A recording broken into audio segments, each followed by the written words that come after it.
அன்பார்ந்த இஸ்லாமிய உறவுகளே, எங்களுக்கு இஸ்லாத்தின் விரோதி ஒரு எதிரி எங்களிடத்தில் வந்து இந்த பள்ளியை நீங்கள் உடைப்பீர்கள் என்று கேட்டால் நாங்கள் கொதித்தெழுவோம். குர்ஆனை தூக்கி வீசுங்க என்று சொன்னால் நாங்கள் நிச்சயமாக வீச மாட்டோம். நிச்சயமாக அதிலிருந்து நாங்கள் ஓரமாகிக் கொள்வோம். ஆனால் மறைமுகமாக கல்வி எனும் பெயரில் பல இஸ்லாமிய போதனைகளை நாங்கள் மிதித்து கொண்டிருக்கிறோம், வீசிக்கொண்டிருக்கிறோம். கேட்டால் படிக்கணும், இந்த காலத்தில் படித்தா இப்படித்தான் படிக்கலாம் என்று சொல்லுகிறோம். சில விடயங்களை தொட்டு காட்டுகிறேன். கல்வியை காரணம் காட்டி, படிப்பை காரணம் காட்டி, பட்டம் பதவி அந்தஸ்தை காரணம் காட்டி எவ்வாறான இஸ்லாமிய வரையறைகள் தூக்கி எறியப்படுகின்றன. அன்பார்ந்த இஸ்லாமிய உறவுகளே, முதலாவது திருமறை குர்ஆன் 31வது அத்தியாயம் 6வது வசனத்தில் இறைவன் பேசுகிறான்.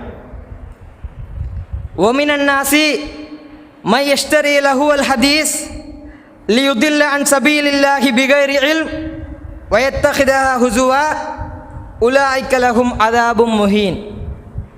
மனிதர்களில் சிலர் லஹுவல் ஹதீஸை வாங்குவார்கள், வீணான பேச்சுக்களை வாங்குவார்கள். லியுதில்ல அன் சபீலில்லாஹி பிகைரி இல்ம், அறிவில்லாமல் மக்களை வழிகெடுப்பதற்காகவும் அவற்றை பரிகாசிப்பதற்காகவும் அவர்கள் லஹுவல் ஹதீஸை வாங்குவார்கள்.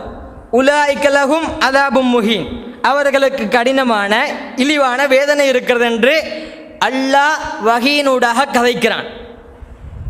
லஹுவல் ஹதீஸ் என்றால் என்ன? இப்னு அப்பாஸ் ரலியல்லாஹு அன்ஹு அவர்கள் அல்லாஹ்வின் துஆ பிரார்த்தனையை பெற்ற நபித்தோழர். இப்னு மஸ்ஊத் ரலியல்லாஹு அன்ஹு அவர்கள் அந்த லஹுவல் ஹதீஸுக்கு சொன்ன விளக்கம் அல் மஆசிஃப், இசை கருவிகள் என்றார்கள். இப்பொழுது நம்மளுடைய நடைமுறைக்கு வாருங்கள். பாடசாலை முதல் பல்கலைக்கழகம் வரை கல்வி, படிப்பு, அறிவை தேடுதல் என்ற பெயரில் இசை கச்சேரிகள் அரங்கேற்றப்படுகிறதா இல்லையா? அதே போன்று நபிகளார் ஸல்லல்லாஹு அலைஹி வஸல்லம் அவர்கள் சொன்னார்கள். சஹீஹுல் புகாரி 5590வது இலக்கத்தில் பதிவு செய்யப்பட்டிருக்கிற செய்தி, லா யகூனன்ன மின் உம்மதி அக்வாமுன் யஸ்தஹில்லூனல் ஹீர வல் ஹரீர வல் ஹம்ர வல் மஆசிஃப். என்னுடைய சமூகத்தில் சில கூட்டங்கள் இருப்பார்கள், சில கூட்டங்கள் இருக்கும். அவர்கள் ஹராமாக்கப்பட்ட 4 விடயங்களை ஹலாலாக்குவார்கள்.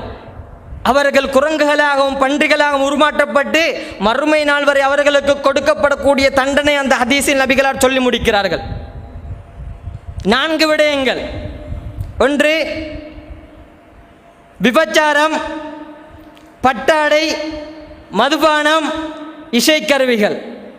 ஹராமான 4 விடயங்களையும் ஹலாலாக்குவார்கள். அன்பார்ந்த இஸ்லாமிய உறவுகளை கொஞ்சம் சிந்திக்க கடமைப்பட்டிருக்கிறோம். மதுபானம் ஹராம் என்று நாங்கள் எடுக்கிறோம், அதை பிள்ளைக்கு கொடுப்போம் என்றால் நிச்சயமாக கொடுக்க மாட்டோம். மதுபானம் மருந்துற கிளப்புக்கு பிள்ளைகள் அனுப்புவோம் என்றால் நிச்சயமாக அனுப்ப மாட்டோம். அதை நாங்கள் ஹராம் என்ற தரத்தில் வைத்திருக்கிறோம். விபச்சாரம் மோசமான பாவம், அது சம்பந்தப்பட்ட விடயங்களுக்கு பிள்ளைகளுக்கு எச்சரிக்கை செய்வோம். அது சம்பந்தப்பட்ட இடங்களுக்கு நாங்கள் நிச்சயமாக அனுப்ப மாட்டோம். அதே படித்தரத்தில் நபிகளார் ஸல்லல்லாஹு அலைஹி வஸல்லம் அவர்கள் சொன்னார்கள், அல் மஆசிஃப், இசை கருவிகள் தெளிவான ஹராம். அன்பார்ந்த இஸ்லாமிய உறவுகளை,